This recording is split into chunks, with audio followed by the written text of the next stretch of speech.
24 auto technicians from Vehicle for Change's Full Circle Training Program, a re-entry program for ex-offenders and unemployed individuals. This partnership is about changing lives.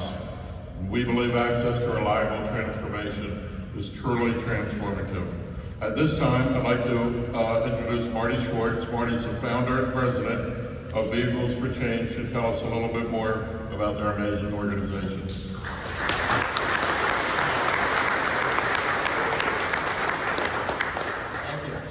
I was told I had to keep it really short, which I'm not very good at, so I'm going to give this my best shot.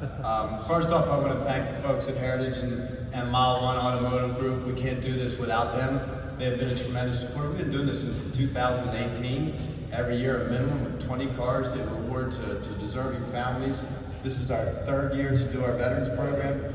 So just an exciting day, special day for me because I have two kids that are in the military and a new son-in-law who is now also in the military as of Saturday. So really a great opportunity for us to give back to the families that do so much for us as a nation, right? And so just excited to be here, to have the governor here, Secretary Wood and Secretary Wu with us today to help celebrate. You can see what we do about cars. Again, we can't do this without the amazing support of the folks here at Heritage and what they do for us. I hope that didn't break. But what you don't see is our training program and the fact that we train individuals coming mostly out of incarceration to be auto mechanics. We just finished a survey with 220 graduates who had a criminal background. The survey we looked at is how many of those are currently incarcerated. Now, the national average for recidivism is a little over 60 to 70%, I believe, Governor. Vehicles for Change has 3 people who are currently incarcerated. That's less than a 1.5 recidivism rate.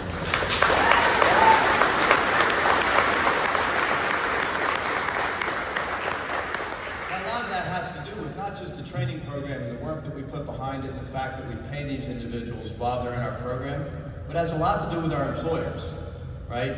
So I was just talking to Andrew, I think it was, that does the employment here, and he was telling that he talks to the folks about when they come in, what to expect. And he treats them like a mechanic, like an employee, not like somebody coming out of incarceration. That's so important and so valuable to have employment partners like that, who are treating people the way they should be treated and not being treated like somebody who never paid their dues, right? And so it's so important that that we as a society continue to provide opportunities for folks that are coming out of incarceration. The other thing I wanted to give you just a quick word about is this year we developed a virtual reality auto mechanic training module. We just completed a graduation in the women's facility, the prison facility in Jessup, in Baltimore, or just outside of Baltimore. It is the first of its kind in the United States of a virtual reality training being done in a facility anywhere in this country. This is the way training is going to happen everywhere over the next 5 years. And so Vehicles for Change is moving that needle ahead, trying to get more people employed. I know I was talking to Steve earlier and he was telling me how many technicians they still need. And so we want to advance that and do more as far as training. So we're excited again to be here today to get these cars out to families. With that, I want to turn this over to Secretary Woods. Secretary Woods is the Secretary of the Maryland Department of Veterans Affairs. He is a major in the Army with 2 deployments to Iraq where he earned a Bronze Star for his service and continues to serve the U.S. Army in the reserves as a major assigned to the Joint Staff at the Pentagon. He was also a House Fellow under President Obama. Secretary?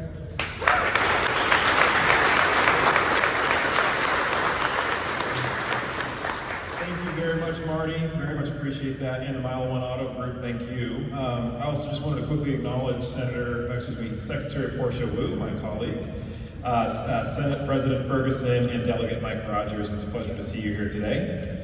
First and foremost, I want to wish everyone a happy Marine Corps birthday. Oh! There you go. All right. As an Army guy, that's tough to say. And then also, exactly, thank you, and happy Veterans Day.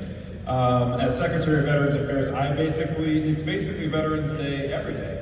For for me. I have the privilege of celebrating the ways in which veterans continue to enrich their communities, our state, and the nation every single day. Something that I've observed that's just as impressive, however, are the organizations that have stepped up to take care of veterans when they've returned home to help ease their transitions back into civilian life. These organizations are led by veterans and non-veterans alike who know that we have an obligation as a nation to invest in those who are willing to risk everything for our country. When they do so, they encourage the next generation of young men and women to consider military service, knowing there will be a grateful nation and a grateful state and a grateful community waiting to welcome them home when the mission is complete. Vehicles for Change is one of these organizations. What I love about their model is they go beyond providing low or no-cost transportation options for those in need. They also invest in building skills that enable some of their recipients to use their vehicles to connect them to jobs that provide economic mobility for the individual and for their families. The 8,000 vehicles they provided have positively impacted over 26,000 people, which is really incredible.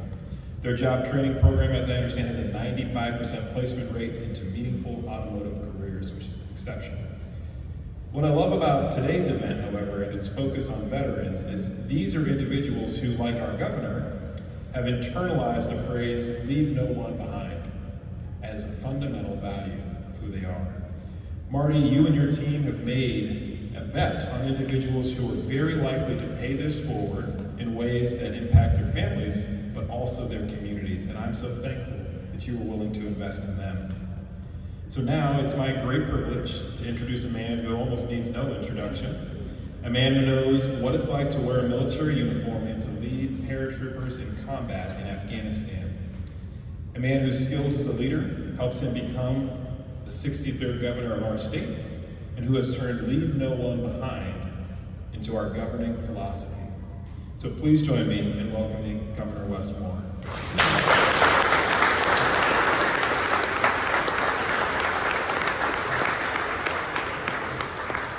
Thank you all so much. Good afternoon.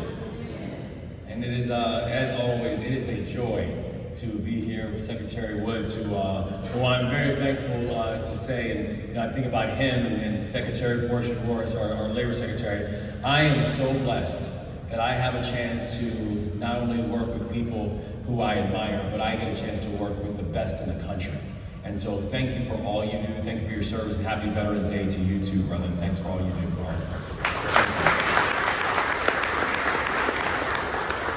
I know, and I have not seen it yet, but I do know we have some of our colleagues here, Delegate Rogers and President Ferguson.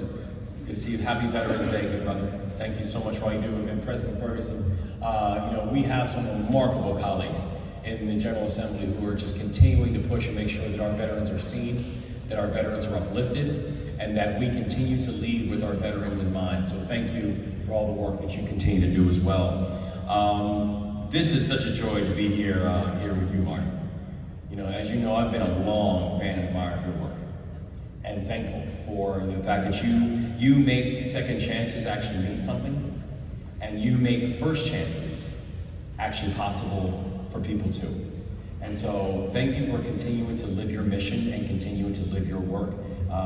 We are better because of it, and it's on display every single day. And to Michael and Scott, bless you guys, man. I remember this was maybe a couple months back when we were talking about today.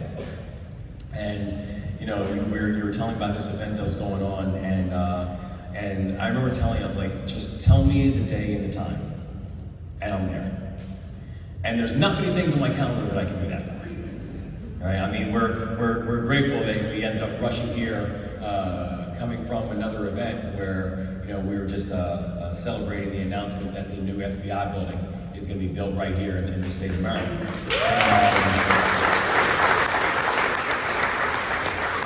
And while I am thrilled about it and what it's going to mean, I am very clear. Today's the highlight of my day. Right now is the highlight of my day.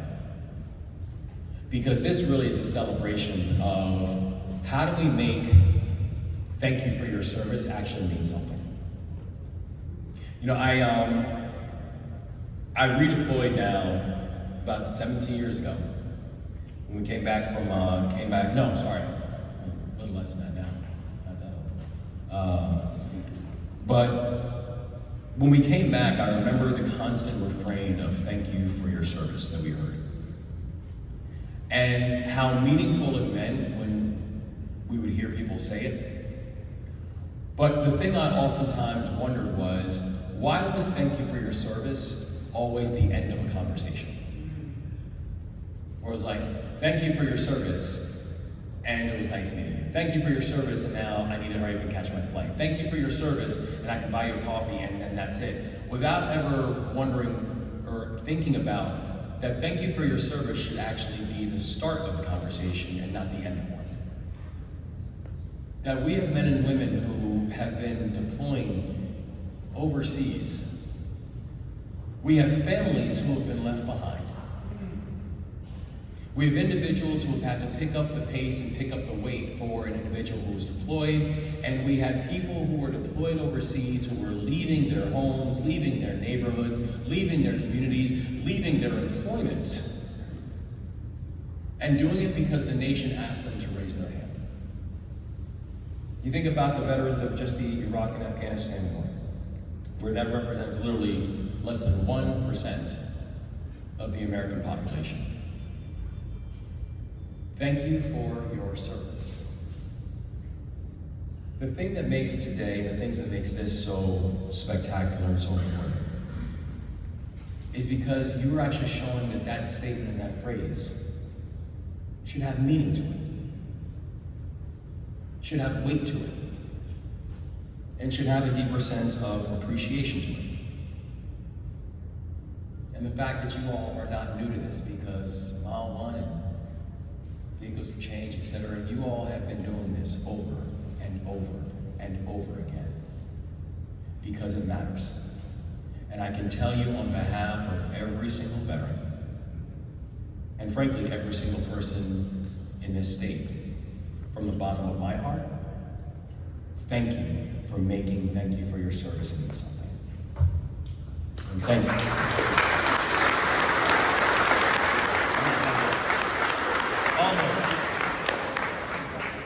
Because by recognizing these remarkable vets and by giving these 10 veterans these cars today, they're not just getting a new ride. These are very, very nice rides that they're getting. But we really are helping them to get from where they are to where opportunities lie.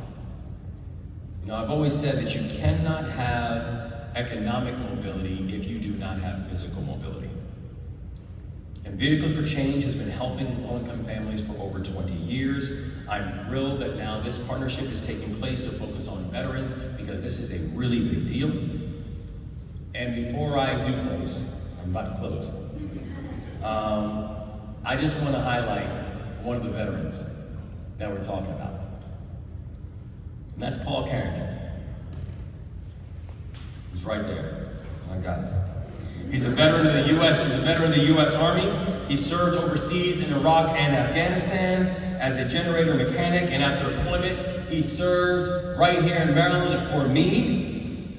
And today, Paul is getting retrained through Vehicles for Change Full Circle Automotive and Training Program.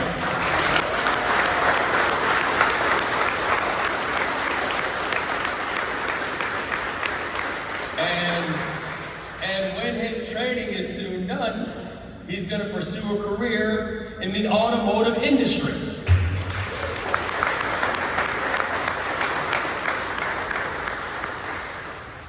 Paul, you are a living example to all of us. You show what it means for the mission to continue. You show what it means that just because we take off our uniform does not mean our commitment to our community ends. And your upliftment and your success, it's all of our success. And so I'm very proud of the fact that in a few moments, my pockets are going to get a whole lot lighter, and I'm going to be handing you these. These are your keys.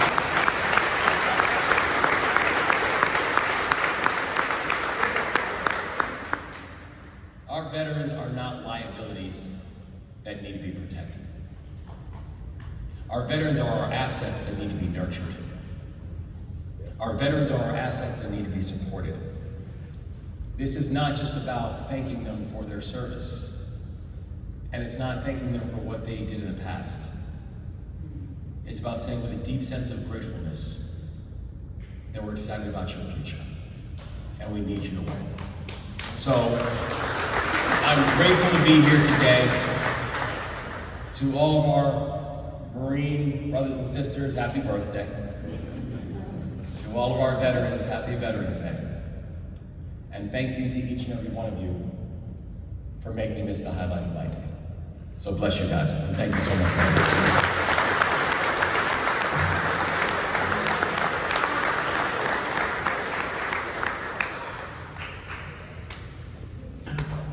Thank you, Governor. Paul, you're going to get your car in a minute. We hope you're going to be driving it to one of our lots, coming to work here. Right? Because we support Vehicles for Change. This program of taking previously incarcerated individuals, working through the Circle program, and they're delivering more to us than anybody else, correct? Yes, we are. Yeah. You have a home here. We'd like to see you there.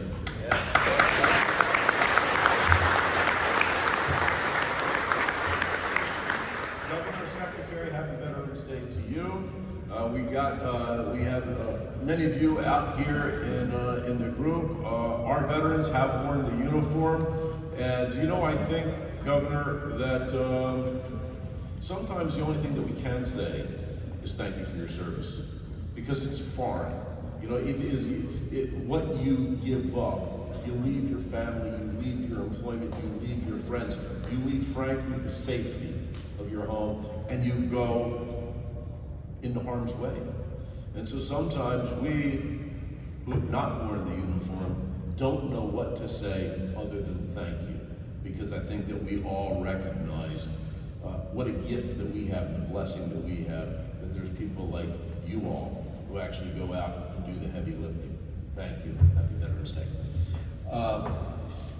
As the CEO of this company, what I can tell you that really what I'm most proud of is that we have a chief philanthropic officer, a chief giving officer, whose sole job it is to give back. That really is very much the core of Mile One. Whether we do it with Vehicles for Change, we do it with giving car seats out, we do it with buying diapers, we do it with so many different worthwhile causes, and the causes continue to come. The need becomes greater.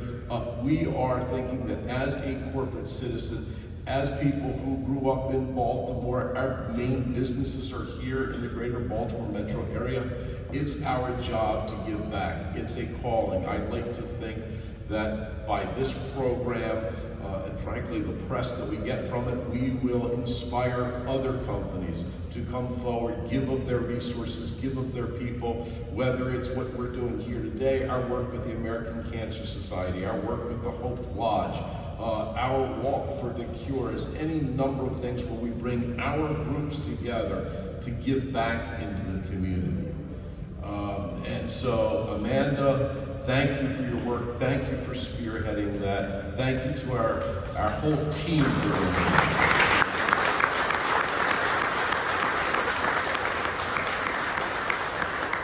Just a bit on Vehicles for Change. This has been really an amazing partnership because we have had, we live by this banner, and the governor said it correctly. There cannot be any economic mobility without physical mobility. Transportation is transformational for people that don't have transportation. End of story. There's food deserts in our cities.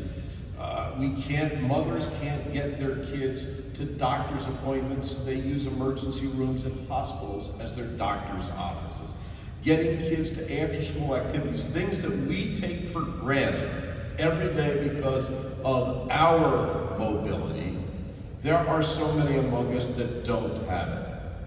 And I don't know how I can underscore this more than how this does in fact change lives right from the get-go.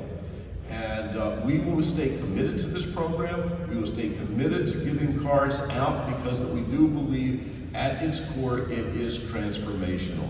And so you said this is your best day. This is always my best day when we can hand the keys to deserving people. In this case, marries up very nicely with Veterans Day, the 3rd anniversary of us continuing to do this on Veterans Day. And we've done it for hospital workers, we've done it for other parts and industries where people have been, frankly, I think, underserved with automobiles. But to recognize our veterans who have given so much to this country, it's very, very special. So whenever I, Wes, get a chance to put those keys, and I'm going to tell you, when you put those keys in somebody's hands who hasn't had a car, it is a feel-good moment, right? And it is. It's almost better to give than receive. You get something really special for that. So we are very happy today. Is Brenda Jones here? I am. Come on up here. Come on up. Brenda's a recipient of the car today. And I know she wants to say something. So come on up, honey. Thank you so much. My pleasure. Hello, everyone. Happy Veterans Day, especially to my Army veterans. No offense to the Marines or anyone else. Okay. So, ladies and gentlemen, I stand before you today, deeply moved and incredibly humbled. As a recipient of this life-changing gift, I want to express my heartfelt gratitude to all of you for being here and sharing this moment with me. And I want to extend a special thank you to Mile One Auto Group for partnering with Vehicles for Change, to Zada Carpenter, Vehicles for Change, Supervisor Manager, and to Sherry Boyd, who's my case manager for Shepherd Pratt Supportive Services for Veterans Affairs. My journey, like that of many others, has been filled with challenges and obstacles. But today I want to talk about hope, resilience, and the incredible power of giving. My name is Brenda Jones, and I stand before you as an Army veteran. Before this moment, I relied on public transportation and ride-sharing services to get me around. Every day, I spent a significant portion of my hard-earned money just to reach my workplace and return home. It was a constant struggle, and I often felt trapped in a cycle of financial strain. But today, I stand here not as a victim of circumstance, but as a testament to the amazing impact that organizations like Vehicles for Change can have on people's lives. You see, a vehicle is not just a machine, it's a lifeline. It's the key to independence, the freedom to move, and the chance to provide better for my family. As a grandmother of 2 precious grandchildren, I can't put into words how much this means to me. I no longer have to worry about how I'll get my grandchildren to the park or out for a special meal. Their smiles are worth more than anything in the world, and thanks to your generosity, I can see those smiles more often. Today, I'm not just receiving a car, I'm receiving a future filled with possibilities. I plan to enroll in school to fulfill my dream of becoming a registered nurse.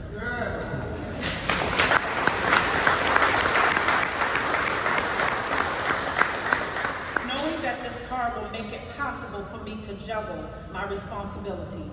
My journey from being an Army veteran to where I stand today has been challenging, but I've always believed that there are angels among us, and you are those angels.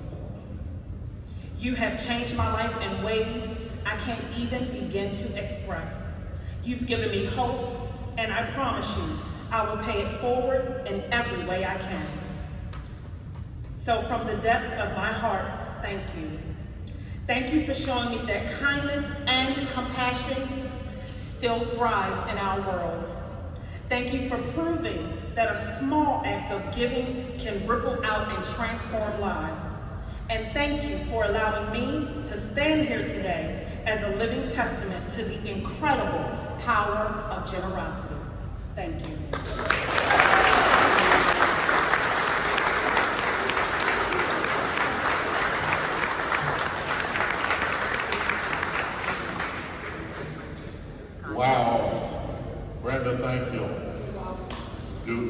honestly, you just summed up everything about why we're here today and what this means to all of us. If that didn't choke you up a little bit, you want to go see your cardiologist. you have a heart problem. I mean, Brenda, you just represent what today is all about for all of us. So speaking of that, let's get to the best part.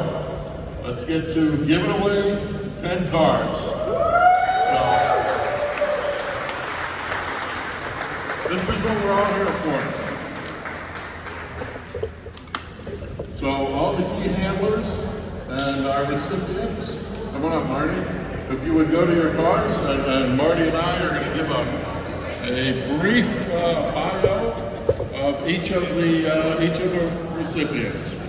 So to start us off, our first recipient is a Baltimore County resident, Natasha Thompson.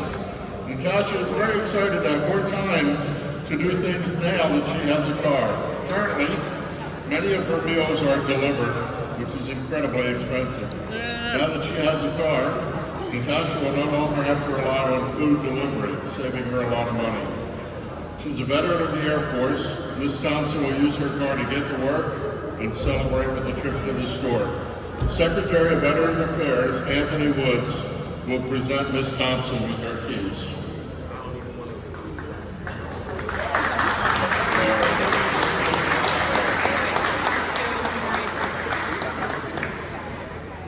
Okay, one down.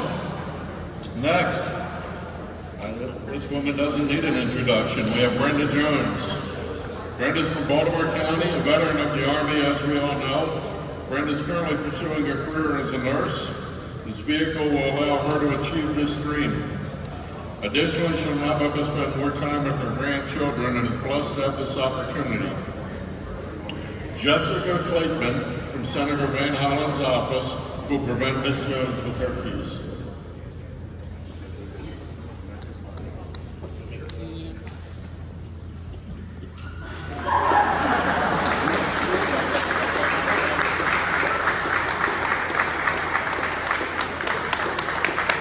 Brenda is not excited, as you can tell.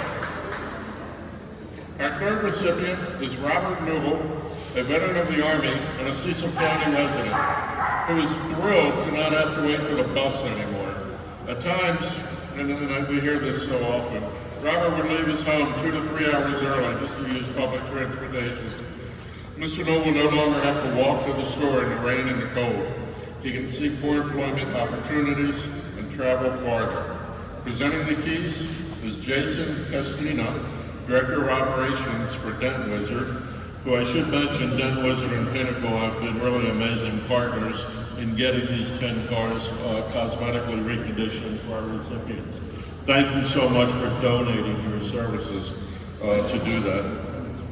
Unfortunately, Mr. Newell is not here today to accept. So on his behalf is Tizada Glover, who's Vice President of Maryland Operations for Vehicles for Change and also a Navy veteran. Thank you, Tizada.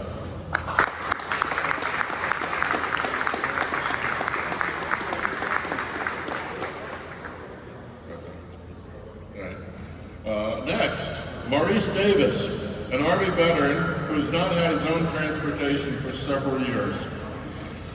His neighborhood does not have regular bus service, therefore Maurice has to rely on Uber and friends to get to work and to classes at CCBC. When he can't get a ride, he walks.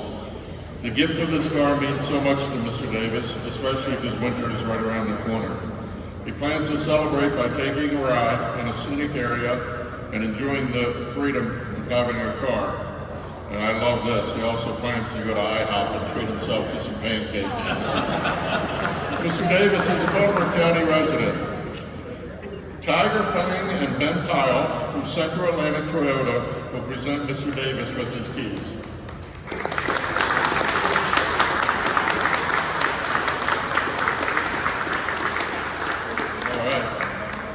Okay, my last one, and then we'll turn it over to Marty. Our fifth recipient is Anne Arundel County resident Darius Tabrizi. Darius served in the Navy for 4 years and was deployed during Operation Iraqi Freedom and Operation Enduring Freedom. When he was in the Navy, Darius worked as an aviation machinist mate otherwise known as an airplane mechanic. That's what I should have said to start with. Mr. DeBrisi is currently employed as an electrician and is thrilled to be receiving this car as it will help him continue to look for better jobs and the freedom he deserves to travel as he wants. Garrett Weinhold and Todd Vincent from Constellation Energy will be presenting the keys to Mr. DeBrisi. Todd is a veteran of the U.S. Army.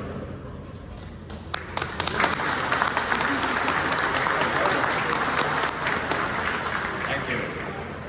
And I definitely want to thank Constellation Energy, who has funded all the repairs and the preparation for the vehicles today. So thank you to them.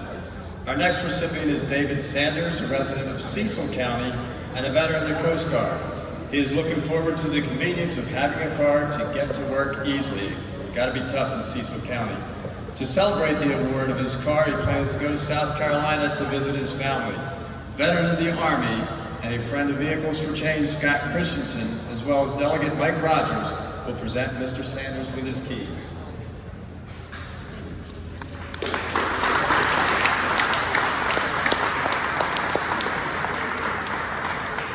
Our seventh recipient, Yul Hicks of Baltimore City, plans to use his car to explore employment opportunities. He will also now be able to assist his daughter, who is a single mother. He looks forward to driving his grandchildren around. It seems like to be a theme with grandchildren today. Mr. Hicks is a veteran of the Navy. Claire Myers and Tracy Whitman from the Maryland Kids in Safety Seats will present Mr. Hicks with his keys. Maryland Kids in Safety Seats ensures children throughout Maryland are buckled up properly. And they're also the new big car for the Maryland Car Seat Safety Program.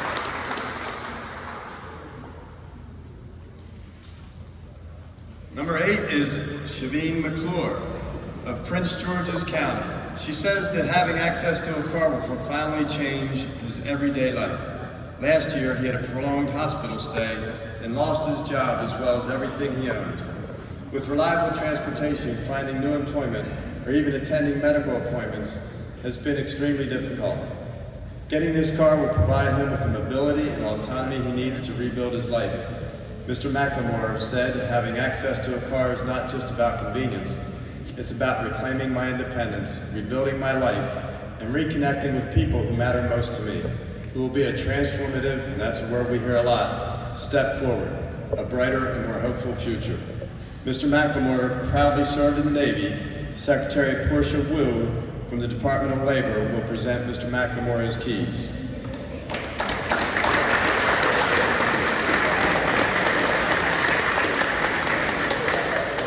I'd also like to thank Secretary Wu and the Department of Labor and the EARN program for the support that they provide us with on an annual basis, so thank you all very much. Our ninth recipient is Juan Hayes, who served in the Army for 7 years and the Air Force for 2 years. He served as Signal Support Systems Specialist. He served in both Operation Iraqi Freedom and Operation Enduring Freedom. Getting a vehicle is essential for Mr. Hayes, as he has an hour commute to work. Additionally, he and his wife have 5 children, so this vehicle will make their lives so much easier. Mr. Hayes lives in Gaithersburg, Maryland. Representatives of our partner bank, West Banco, a supporter of Vehicles for Change, will be presenting the keys. Sue Sollers is a veteran of the Army, and Jim Vika, a veteran of the Navy.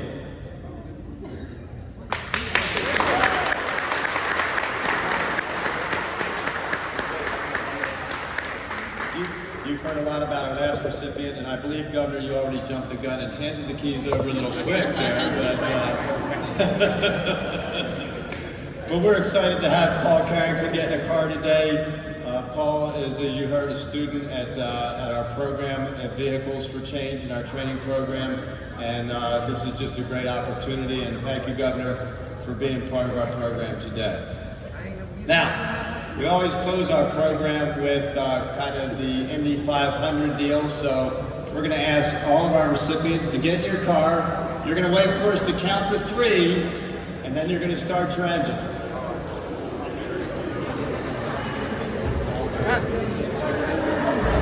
Yeah, we got to turn. We'll tell them to turn them off. All right, so this is audience participation time. As soon as everybody gets in their car, you Sure we've got everybody in. We got it? All right, folks, with me. 1, 2, 3, start your engines.